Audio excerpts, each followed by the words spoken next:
पर इस बात का किसी को खबर ही नहीं था कि आज अमावस्या का रात है। ना विक्रम को इस बात का खबर था, ना ही उसके दोस्तों को। रात बहुत हो चुके थे, करीब 12 बजे के आसपास। उस हवेली में गहरा सन्नाटा मारा हुआ था। सभी सो चुके थे सिवाय विक्रम के। सभी के सो जाने के बाद गहरी नींद में सब सो रहे थे ऐसा मालूम होते हुए विक्रम झट से आंखें खोलते हैं और झट से बैठ जाते हैं और चुपचाप कुछ बड़बड़ाते हैं। आज मुझे जैसे भी करके यामिनी से सारी बातें पूछना ही होगा। मुझे सारे सवालों को जवाब वो यामिनी ही दे सकता है और कोई नहीं। ऐसा बोलकर वो आहिस्ता से उठते हैं और हवेली के दरवाजे से बाहर निकलकर वो नीलेघाटी नदी के पास पहुंच जाते हैं। वो जंगल पार करते हुए गहरे सन्नाटे को तोड़ते हुए कुछ बोलते हैं। आज मुझे जैसे भी होके यामिनी से सारे सवालों का जवाब मुझे पता करना ही होगा। आखिर वो डायन है कौन, मुझे उसके बारे में पूरा जानकारी चाहिए।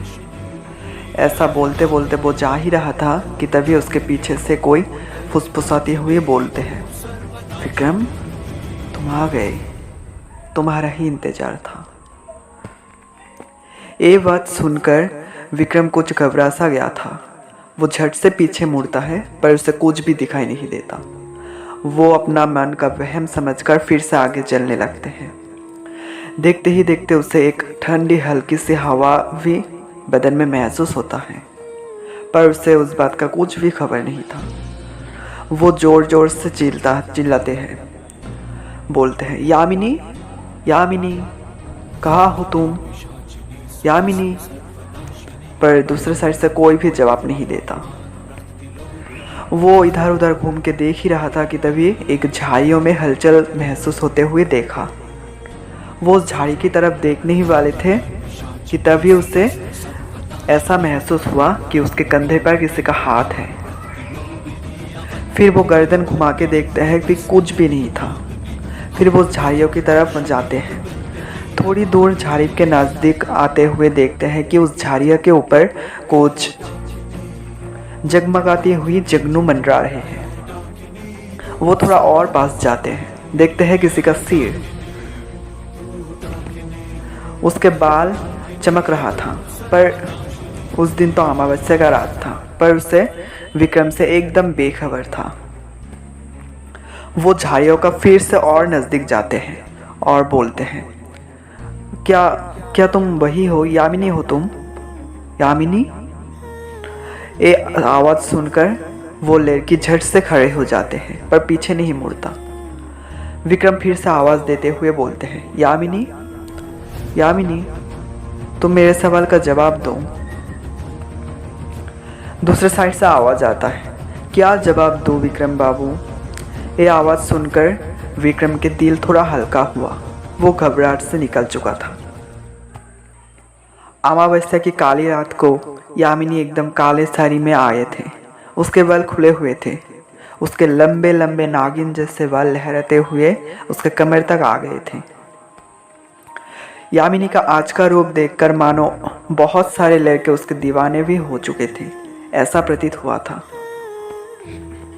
पर विक्रम को इस बात का कुछ भी अता पता नहीं था।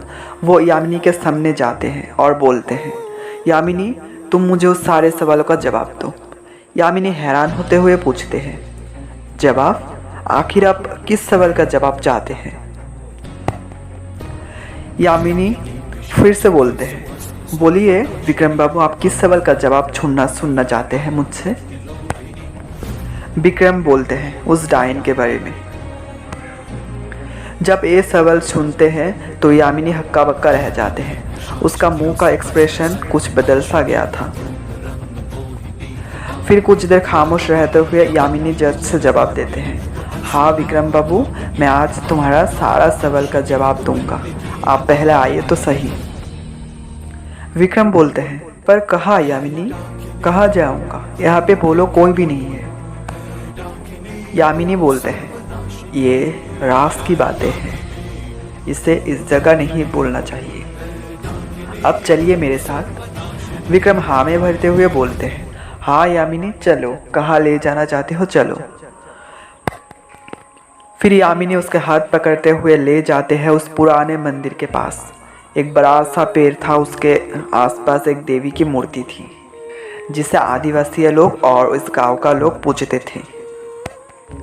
विक्रम बोलते हैं, एक कहाँ ले आए हो मुझे? यामिनी बोलते हैं, विक्रम बाबू आप कितना सवाल करते हैं, मैं बोला ना कि मैं आपका सारा सवाल का जवाब दूंगा, आप आए तो सही। फिर विक्रम धीरे धीरे उसके पीछे जाते हैं और देखते हैं यामिनी उसे एक सुरंग से नीचे ले जा रहा था। वो सुरंग के अंदर पहुंचने के बाद देखती है कि उसके सुरंग के बीचों बीच एक बड़ा सा पेड़ था, वो भी एकदम सूखा हुआ था, मानो उसमें एक भी हरियाली नहीं था। ये पेड़ देखकर वो अचानक उसके सिर में दर्द हो रहा था। वो उस दर्द को सह नहीं पाया, फिर वो साथ ही साथ बेहोश भी हो गया।